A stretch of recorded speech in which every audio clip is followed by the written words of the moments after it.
Hello and welcome to Encore, the arts and culture show here on France 24. Coming up,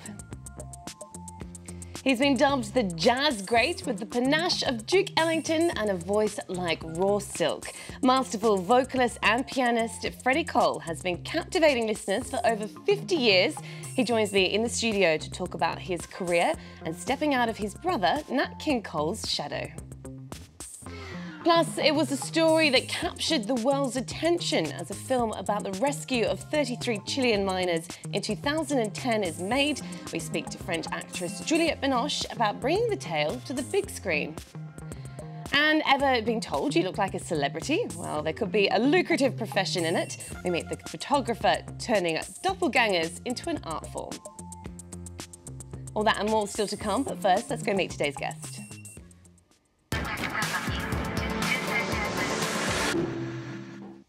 I'm delighted to welcome Freddy Cole to the show. Thank you so much for coming in to talk to us. Thank you for having me. You're here in Paris and you're currently on tour. You're going to be performing this weekend at the jazz bar Duke Ellington here in Paris.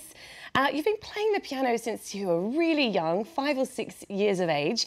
When did you first realise that you wanted a career in music? I don't know, because when I was young, I was just like all other kids. I was playing marbles and baseball and whatever, you know. And playing the piano was just another thing that I could do. So I never really gave that much thought to it. But you come from a very musical family, don't you? Was it part of their influence that got you into it? I imagine so. You know, my mother was the musician in the family. And all my brothers and my sister, you know, so everybody played, so it was just natural, I guess. And you're now 82 years young. I hope you don't mind me saying that. Have you noticed any changes in the jazz industry since you started performing? No, music is still music. You know, jazz is very innovative anyway, and there'll always be something new coming out. But they build that off of the backs of the older ones that we had to learn from, the Ellingtons, the Bassies, the Oscar Peterson, the Nat Cole, the Ella Fitzgerald. You can go on of where this music has come from. Yeah, and you know, you mentioned a few great names there of the jazz industry. When you were growing up, you were surrounded by so many famous icons of the jazz music industry. Yeah, I was lucky enough to. They were friends with my brothers, you know, and sometimes they'd be at the house. My mother would cook a meal or something. So I had a chance to meet these people one-on-one. Anyone particular have a great influence on you? No, I would say all of them had influences on me once I got into business. But Billy Exxon was one of my favorite people. You actually, you wrote an album dedicated to him. Yeah, I did. It's called Freddy Cole Sings Mr. B. Why? Got Grammy nominated. Yeah, it did. Congratulations. Why did you decide to dedicate an album to him? What is it particularly about Billy? You know, he's just been neglected for so long, you know, by radio stations, not playing, you know, his material, and he did so much for vocals, and for vocalists, rather, and, you know, I just felt it was the right thing to do. Right, well, another song that you're very well known for is called I'm Not My Brother, I'm Me, which of course addresses the fact that your brother was this iconic figure in the jazz industry, and it talks about you finding your own way. Let's take a little listen now to that song. Hey, I'm not trying to fill nobody's shoe. You see, my brother made a whole lot of money, but I sing the blues. But I'll say in all sincerity that I am not my brother, I'm me. Hey, I know Nat Cole. You're certainly not your brother. You're very much your own person. When do you think you started to get you're recognized for your own musical talents? I guess it just happened over time.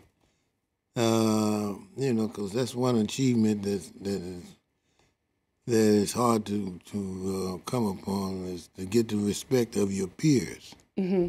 And once I started to get the respect of my peers in New York, Chicago, here, London, you know, then I felt that I had a chance to be all right. And was there any ever rivalry between you and your brother, or did you help each other in your musical careers? No rivalry. He was such a big star when I got into business, you know. Now, my father told us that every tub has its own bottom. So you live on yours and I live on mine, you know. That's just the way we looked at it, just the way I still look at it. You know, I have no reason to be envious of anything. Absolutely not. Like I say, you're a musical star in your own right. It's been said that you sound fairly similar to your brother, but you do have your own really distinctive quality to your voice. It's much raspier. How would you describe your vocal sound? Well, I would let you or whoever else is listening and making those assumptions, I'd let them decide for themselves. All I try to do is to sound good. You definitely sound good. All right, any more plans? Are you going to keep playing jazz? Well, if I knew anything better to do, I would do it. All right, Freddy Cole, we have to leave it there, but thank you so much for coming in to speak to us here at France 24 today. Thank you very much. Don't forget that you can catch Freddy in concert here in Paris on the 11th of April before he continues his tour around Europe and the US. All right, we're going to move on now to some other news and a story that's already captured the world's attention when 33 Chilean miners were hauled to the surface after 69 days trapped in a collapsed mine in 2010. More than 1 billion people around the world tuned in to watch as the rescue was broadcast live. It was inevitable then that the dramatic story would be made into a movie. Some of the real-life miners were hired to help out on the set of The 33. Our correspondent Laurie Fichot went along to find out how they felt about the Hollywood remake of their story. Juliette Binoche gazes transfixed on the rescue operation as a huge drill burrows into the bowels of the earth. The French actress plays Maria Segovia, the sister of one of the 33 miners trapped for 69 days in the San Jose mine. She always knew they were alive. She never gave up. She knew they were alive, and that gave her faith and strength. Nothing stopped her. Brazilian actor Rodrigo Santoro plays the Chilean mining minister who coordinated the rescue effort.